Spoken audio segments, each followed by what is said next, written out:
ඔයාට මේක විශ්වාසද? ඔයා පොඩිම කාලේ ඔයාගේ තාත්තා හන්ට කෙනෙක් වෙන්න ඔයාව දාලා ගියා. ඔයා දන්නා නේද?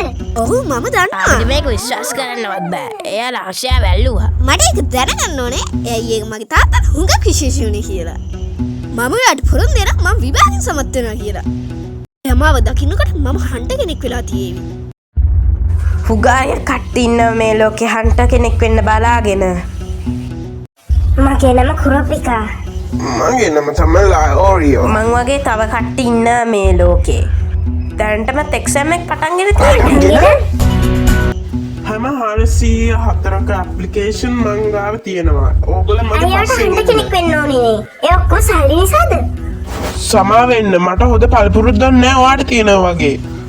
මගේ නම කිලුවා. මම ගන්.